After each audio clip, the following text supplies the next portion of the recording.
Selamat datang di channel Novel Official.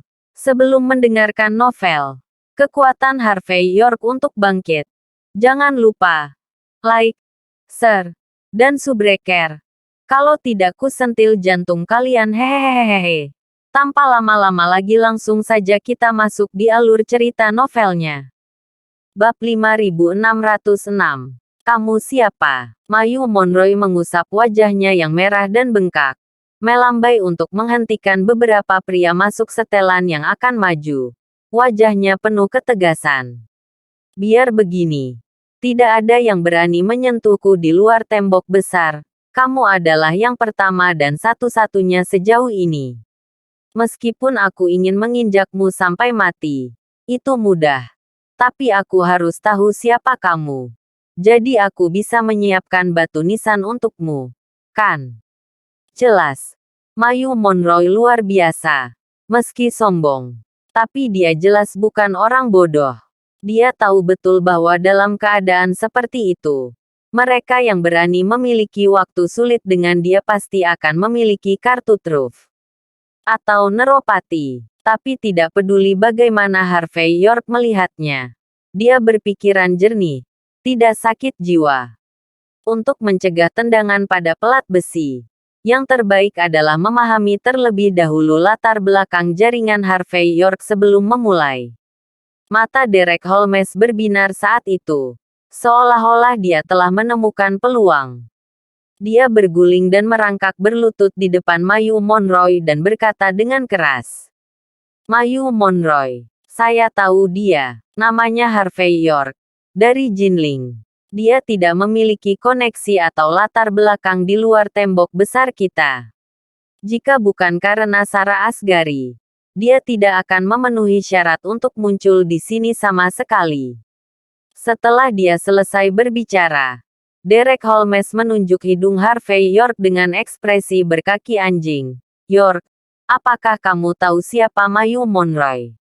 Dia adalah tuan muda ketiga dari suku Zamrud di luar tembok besar.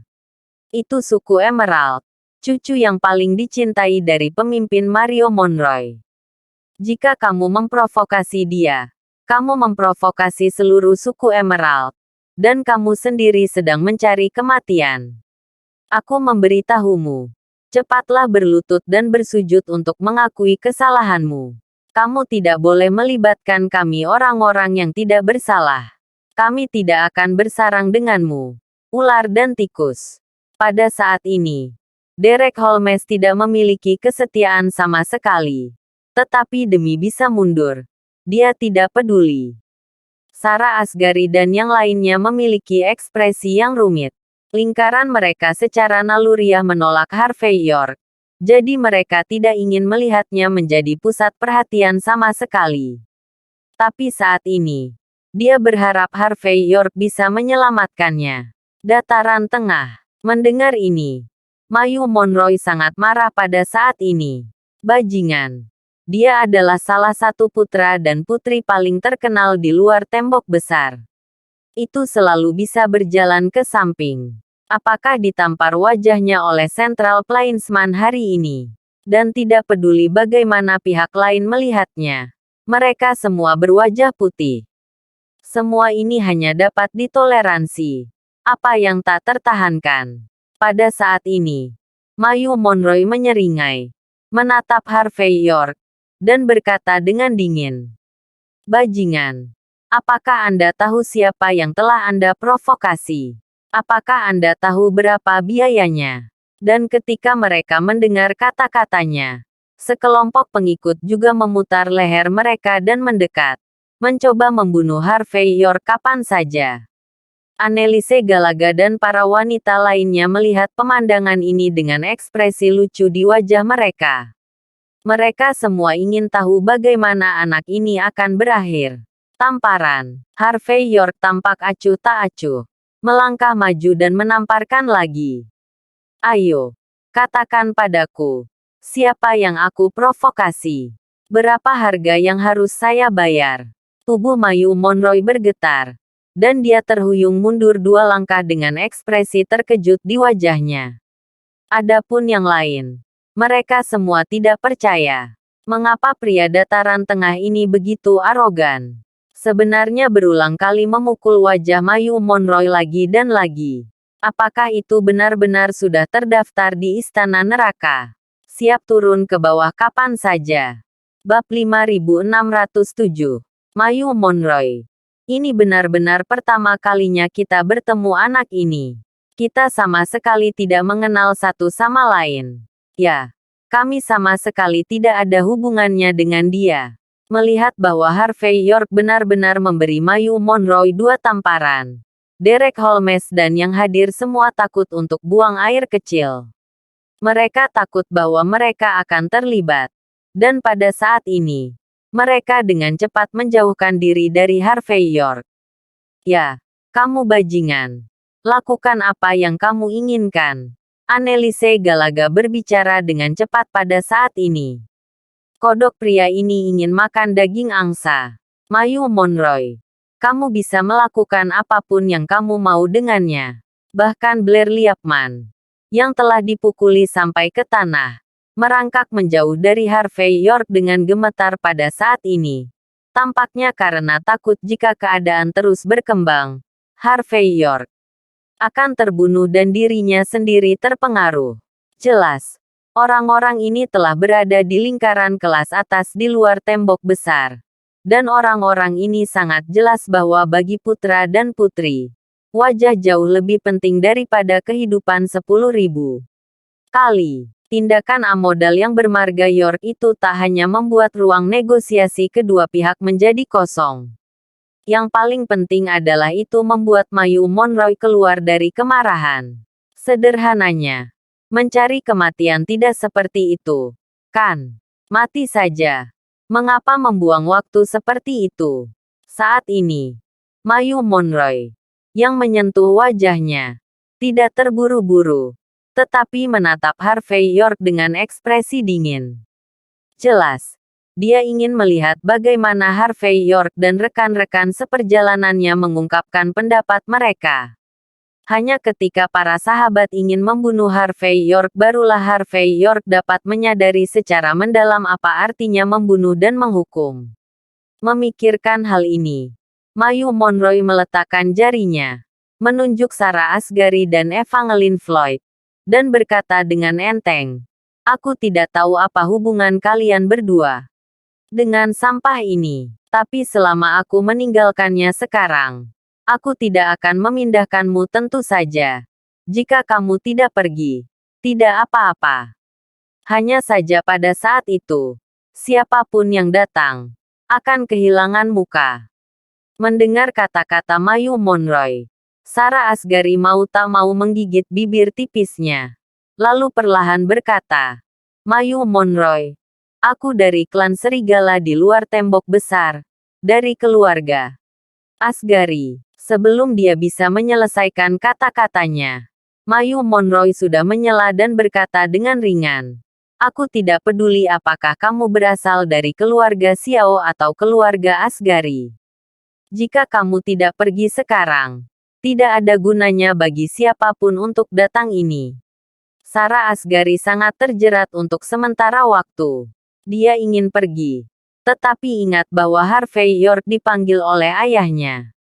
Jika dia pergi seperti ini, bagaimana keluarga Asghari akan menyelamatkan muka? Segera, Sarah Asghari dan Evangeline Floyd saling melirik, dan mereka saling memandang dengan cemas.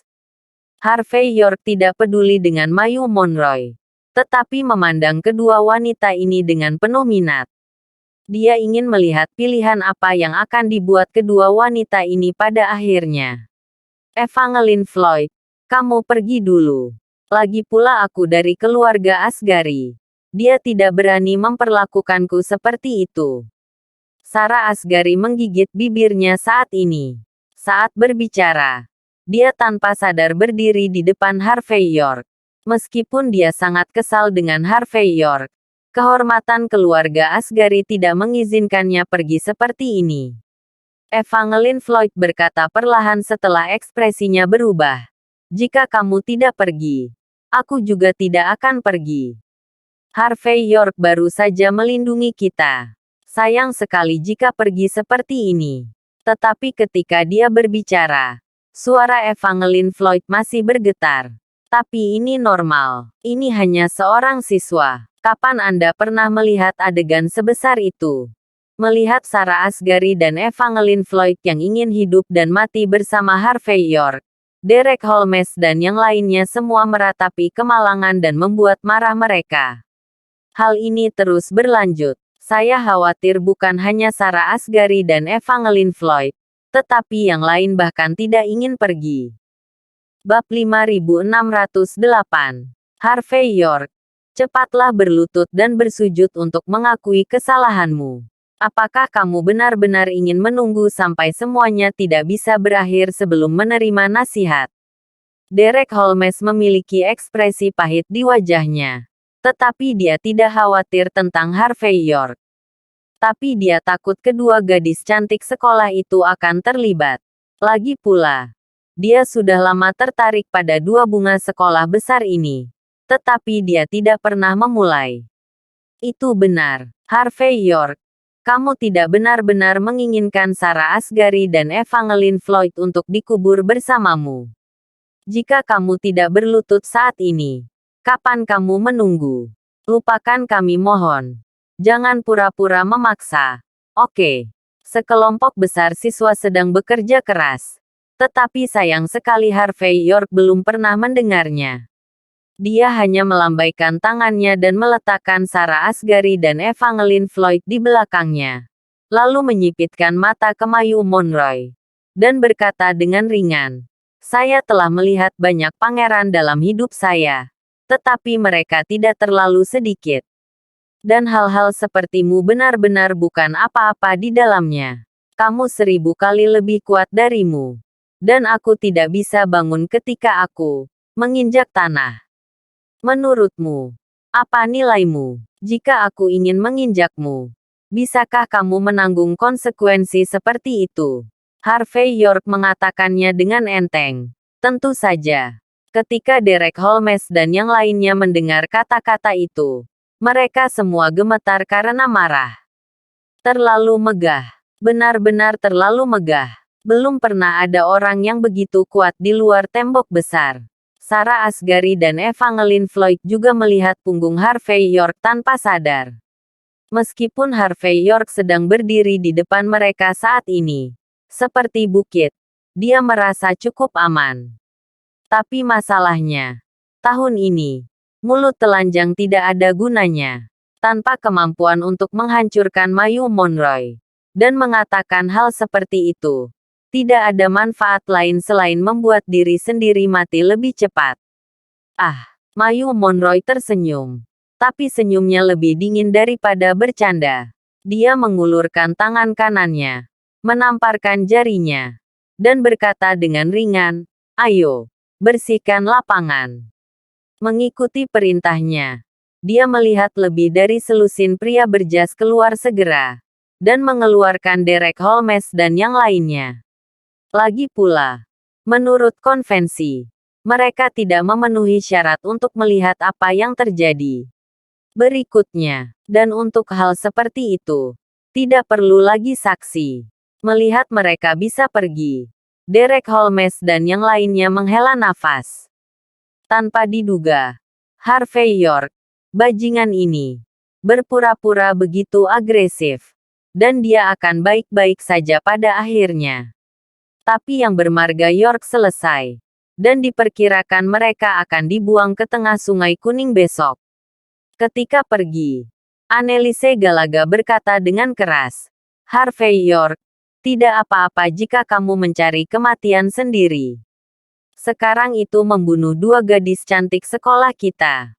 Kamu pantas mati." Mendengar kata-kata Anneliese Galaga, Harvey York melirik Sarah Asghari dan Evangeline Floyd.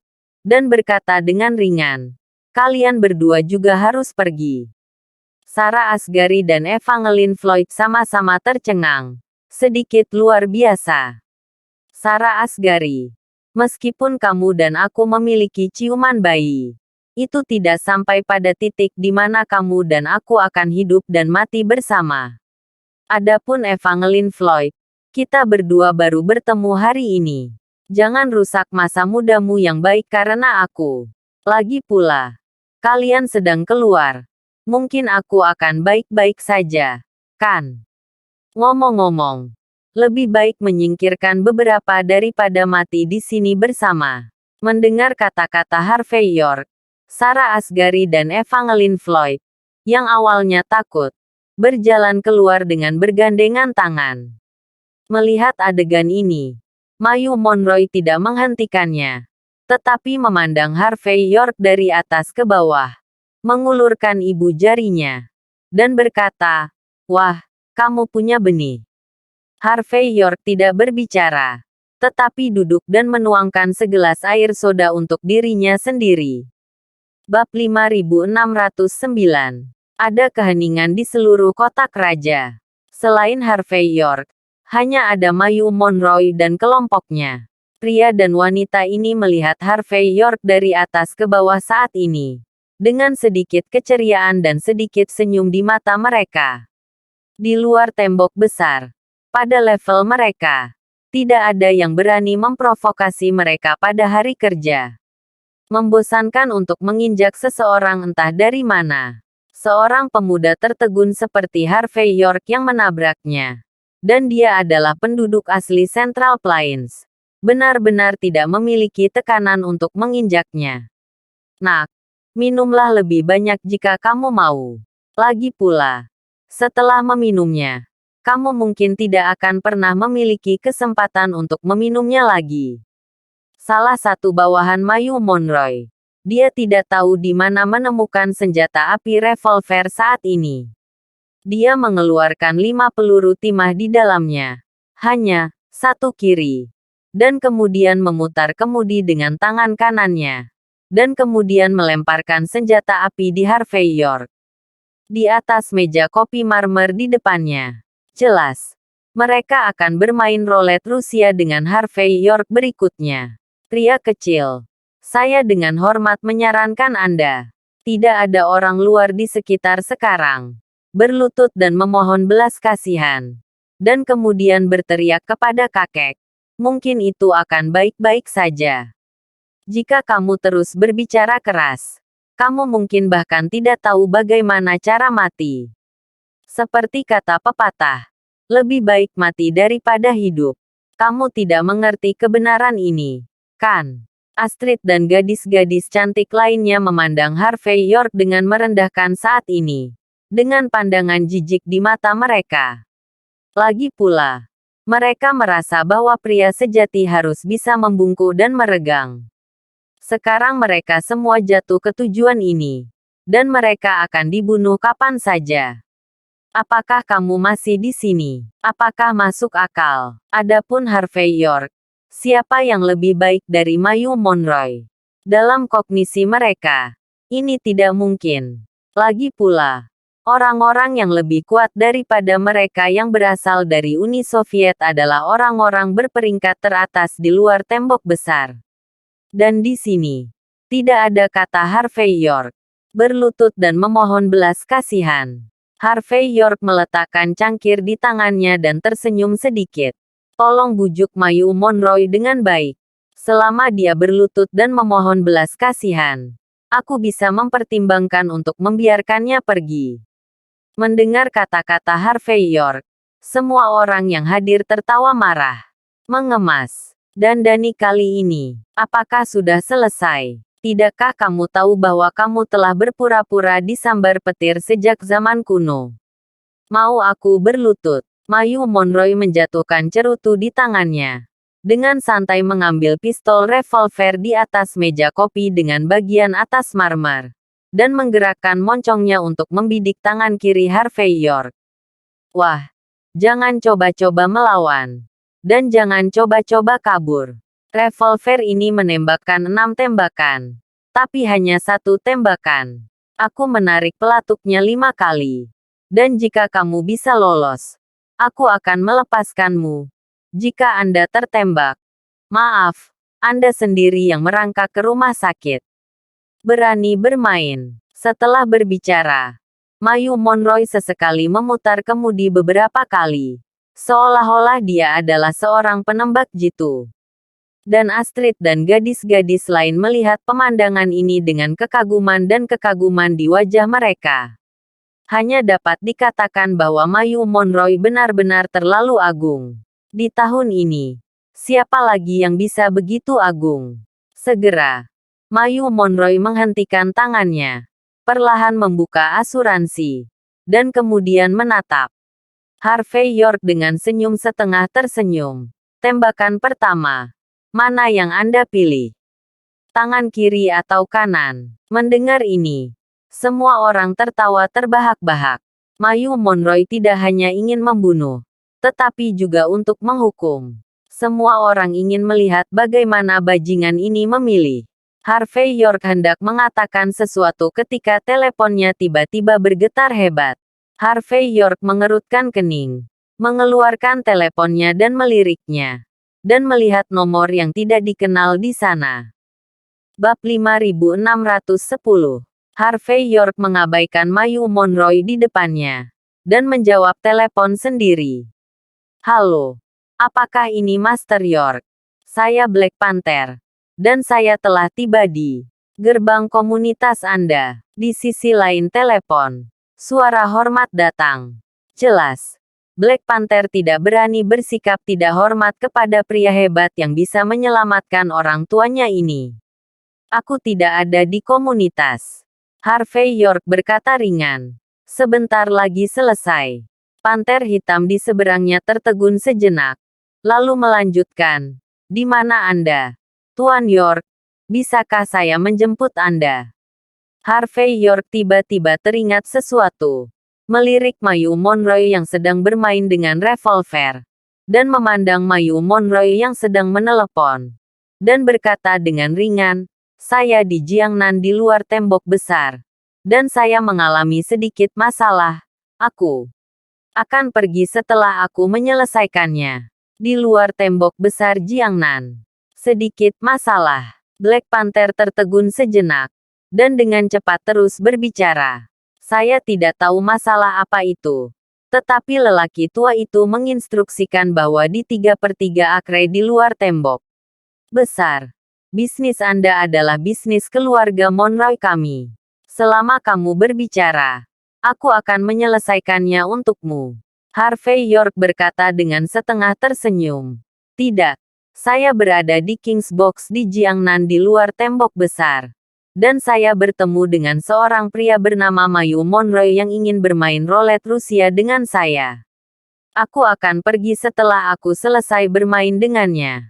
Mendengar kata-kata Mayu Monroe, macan kumbang hitam di seberang telepon tiba-tiba membeku sesaat. Dan kemudian berkata, Tuan York, apakah itu pria berambut gimbal?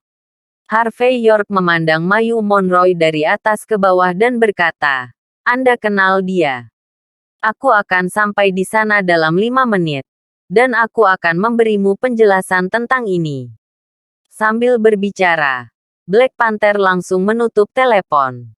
Sebelum menutup telepon, dia bisa mendengar deru mesin yang cepat. Melihat Harvey York menatapnya dari atas ke bawah lagi. Dan membuat panggilan telepon. Mayu Monroe menyalakan cerutu pada saat ini. Menyesapnya. Dan berkata dengan ringan, apa? Minta bantuan. Kamu juga bisa meminta bantuan. Aku akan memberimu waktu setengah jam. Kamu bisa menelepon siapapun yang kamu bisa. Orang yang menelepon bisa menahanku. Dan aku akan berlutut untukmu. Aku tidak bisa menahannya. Aku hanya akan menambahkan peluru timah lain ke dalamnya. Sambil berbicara, Mayu Monroe mengambil pistol revolver di atas meja, memutarnya sedikit di tangannya, dan kemudian meniup moncongnya. Melihat tindakannya, Astrid dan gadis-gadis lain semua bersorak keras. Dalam persepsi mereka, Mayu Monroe benar-benar tampan. Apalagi Mayu Monroe adalah anggota keluarga Monroe dari suku Emerald. Di luar tembok besar. Bahkan jika itu adalah orang-orang di luar tembok besar dan 3 suku besar lainnya. Siapa yang berani menentangnya? Semua orang tidak berbicara tentang berada dalam suasana hati yang sama. Tetapi mereka tidak melihat dan melihat satu sama lain pada hari kerja. Jadi mereka tidak akan saling menyinggung. Kan? Orang di seberang telepon mengatakan bahwa dia akan berada di sana dalam 5 menit dan dia akan memberi saya penjelasan. Harvey York meletakkan teleponnya dan tidak berniat untuk terus menelepon. Jika Black Panther benar-benar bisa memecahkan Mayu Monroe di depannya, maka dia tidak akan repot-repot membuang energinya. Lagi pula, dia masih ingin tidak menonjolkan diri di luar tembok besar. 5 menit. Memberimu penjelasan. Ketika Mayu Monroe mendengar ini, rasanya seperti mendengar hal yang paling lucu di dunia. Dia berkata dengan setengah tersenyum. Sepertinya dia benar-benar pindah dengan pendukung besar. Saya ingin menjelaskan kepada Anda. Ada apa? Anda menelepon keluarga Monroe saya.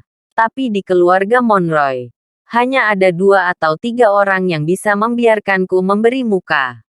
Kamu menelepon ayahku, kakak laki-lakiku, atau kakekku. Harvey York memikirkannya sebentar, dan berkata dengan wajah serius, sepertinya itu sopirmu. Terima kasih sudah menonton. Cerita novel Kekuatan Harvey York untuk Bangkit. Sampai ketemu lagi di cerita novel selanjutnya.